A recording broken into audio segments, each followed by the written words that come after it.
The formula the Commonwealth of Massachusetts uses to provide funding for education hasn't changed since 1993.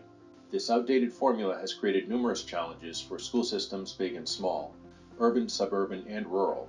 One such rural area is Shelburne Falls, where Mike Bonaconti is superintendent.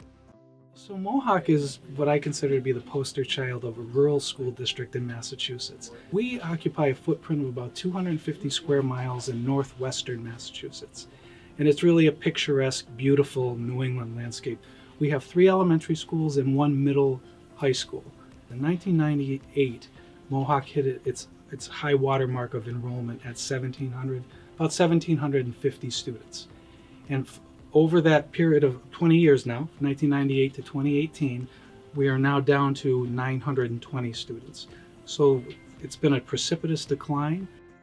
So the funding from the state is called Chapter 70, that's General Education Aid, and enrollment is a big part of that. So if your enrollment's increasing, you'll get more money per student each year.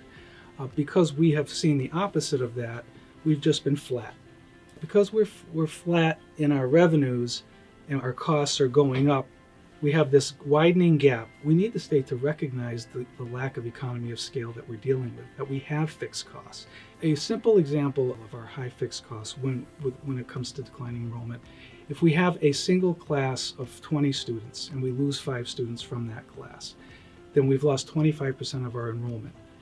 So an economist would say you got to reduce your expenses by 25%. You can't do that. You still need a 1.0 teacher, a full-time teacher in front of those kids from the beginning of the school day to the end of the school day. That's an example of lack of economy of scale. That's the sort of thing that we need to bake into the Chapter 70 formula so that we can have a level opportunity here. It's a given that educators go into their field because they love children, and we value children no matter where they happen to grow up. But I'm the superintendent of a rural school district, and these are my kids that I'm charged with taking care of. And in rural areas, access to things that you might find in city and suburban areas is not there. It costs about $500 more per rural student to bus them to school compared to a municipal student, suburban, urban student. If you have fewer students per square mile, then naturally it's going to cost more per pupil to bus those kids to school.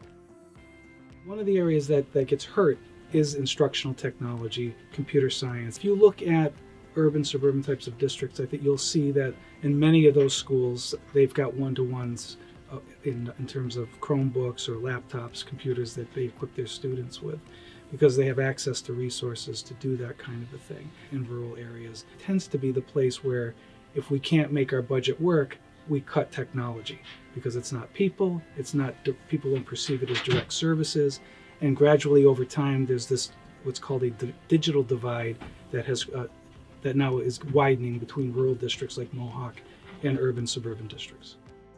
My students, our students in rural parts of Massachusetts, deserve the same opportunities that students who live in a different zip code have access to. It shouldn't make a difference if you're born in a rural area versus a more populous area.